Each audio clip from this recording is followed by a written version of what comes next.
Hey everybody, Steve, just a little red up here on the mountain. It's fall, it's coming that time of year. I put firewood up, got all kinds of stuff. Got that Hurricane Helene done come through here and done wiped out a lot of stuff. People lost their lives, lost their homes, lost everything. But we still got to get back to work, still got to do things. So that's what I'm doing right now. I got firewood. You know I burn firewood. I burn firewood all the time. Plenty of trees down right now. You can go about anywhere. And, wood's plenty right now. I got 1, 2, 3, 4, 5, about 6 chains that I rotate out on my saw. A little steel. I cut middle grade saw, so MS-261. But if I take all 6 chains over somebody and let them sharpen them on their machine, well, probably $7, $8 a chain, something. Hell, that's gonna be $40, $50 to sharpen on my chains. I've tried the files. I just can't get into the filing of them. File them on saw. Now, if I'm out in the woods and I'm got one that's cutting funky bad or whatever, yeah, I got a file and I'll clean it up a little bit and it'll get me through, so I don't have to just leave and go all back to where my truck is or something like that. But biggest thing is, I like the grinder machines. I like the ones that you put them on a grinder and cut them down, and it cleans them up a whole lot better. You don't have this pull left, pull right, and you don't start notching out the teeth because somebody grabs the wrong file. And if you like files, more power to you. I don't like files. Let me go. That might right there be something to stir up the whole world on. But a lot of people says, boy, I can sharpen one file better than any machine, and that's fine. I can't. So we went over to the Chinese wholesale house, better known as Harbor Freight. And that's what we got right there. It's electric chainsaw sharpener. Distributed by Harbor Freight, made in China. Everybody makes things in China, and you know I've said that before. Well, you gonna pay people over in China to make that stuff? Nah, I'm gonna buy this. There's gonna be 7, 8, 10 people in that store I bought it from gonna have a job because I went in there and gave them $29 for whatever you want to call it. Not the best in the world. Well, I ain't the best in the world. I just cut firewood. I do my own business and try not to rely on anybody anymore because I run into all kinds of mess on that. That being said, that $29.95 Harbor Freight electric chainsaw sharpener. I went down here to the other place, bought me 3 screws. And we ain't gonna stop it. We're just gonna set it up right there. What do you think about that right there? That is the thing. Sharpen. Like I said, I got about 3/8 by 2-inch lag screws. I just drilled me a hole down in there. Let's get old Fuzzy Wuzzy out of there. And that's it. Now I studied online about angles and all that. If you get on the old internet, it says if you're cutting, now let's see if I can remember how it goes. If you're cutting hardwoods, you want to do it on about a 25-degree angle. If you're cutting softwood, you want to do it on a 35-degree angle. One of them don't last as long as the other, and then I don't understand the difference between hardwood and softwood. So between 25 and 35 is 30. That's what we're working at right now. Now this right here swivels. That right there is set on 0. Now, I used to do this many, many years ago, and you had your regular little grinding wheel here that shaved your teeth off. Let me move the bucket over a little bit. And that's what sharpened your teeth. That's what got right in here and put your little edge on your tooth right there. Now, everybody calls these rakers, and that may be the technical term. I growed up calling them a drag. That right there is a drag link because it drags across and keeps this from digging in so deep into the wood. You want it just to barely under it to where to bite in. That's where you get those shavings. You don't get powder, you get shavings of the wood. But these are dull. So, this right here is my $29 Harbor Freight. Well, let's talk about it. It ain't nothing but a spring-loaded. Got a little 100-degree cord right there. Got a little on and off button right back here on the back. Got a decent guard. Now, you be careful. You reach up there and grab that, and sometimes you do that while it's running. Well, you come back with a little skid knuckle.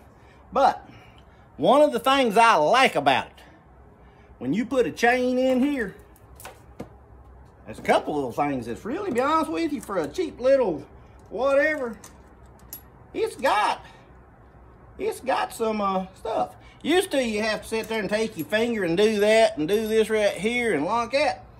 Well, this one here's got that. Look at that. You just turn that knob. And like I said, when you're on the 30 degree, you got that one and it locks it. Locks it. That's pretty cool. When you come back over here, you got this one here. You rotate it and it locks it.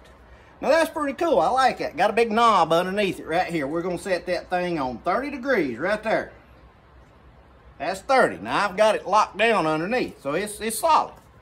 Now, a lot of times when your blade comes down and hits it, let's put it on the right blade right there. It hits it and the chain rocks back and forth. Get a little wear in it and it'll hit it.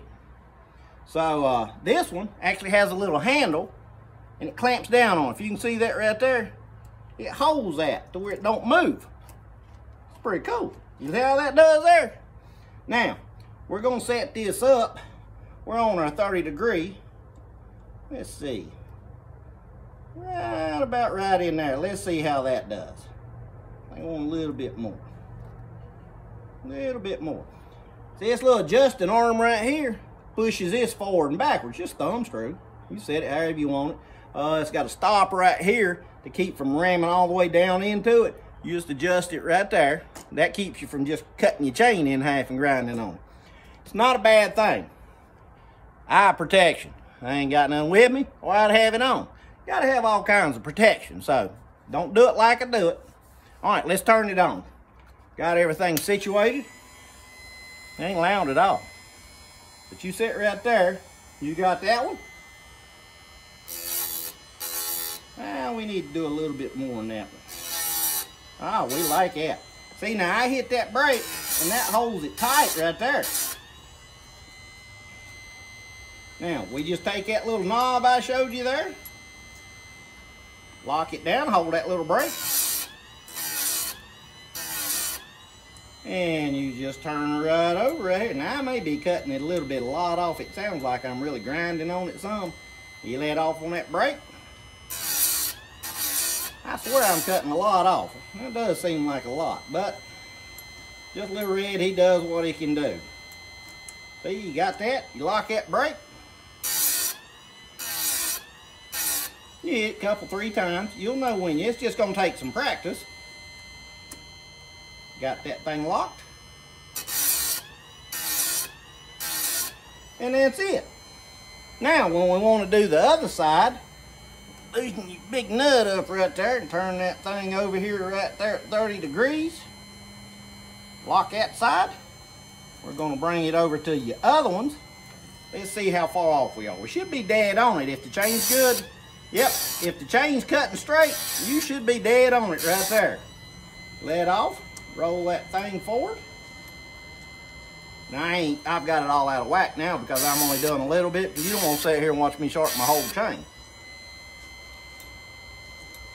See?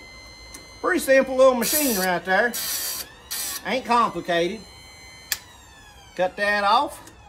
Now, like I said, you can see I got to do a little more work on these right here, but you know, that's kind of hard to see, but you can see it's just shaving off, putting a little edge on it.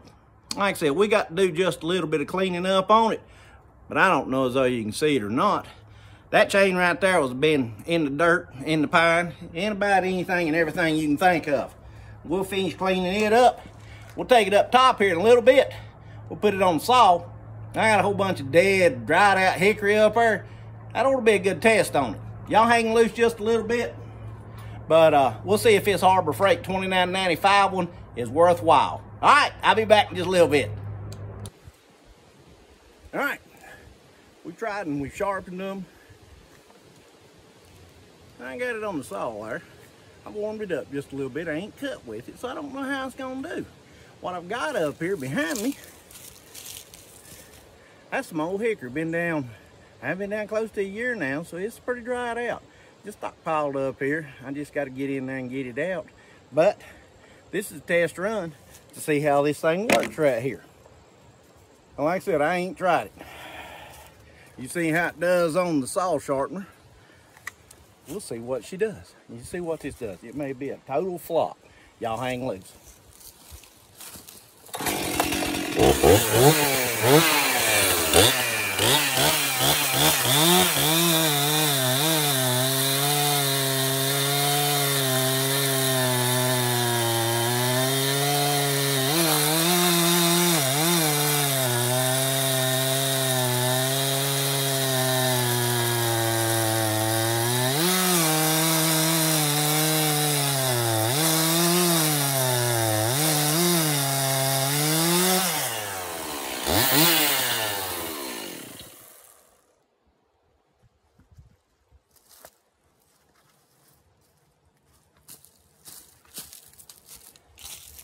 Look at that right there. That's dried out hickory. I think that's what it is. I ain't a tree expert. Well, I'll tell you, I think that does pretty good. Throwing out good chunks. Didn't seem to fight it at all. So, like I said, that's just a middle of the line saw. Seemed to cut right through it pretty good. I think we own to something. Harbor Freight's little chainsaw sharpener, I think it might be worthwhile. $29. A little bit of ingenuity to set it up. Study a little bit. I think it's pretty cool. I'm Steve. I'm just a little red. I'm up here trying to save $1. All right. Y'all have a good one. I'll see you later. Hit a like, hit a subscribe, all that stuff. All right. See you.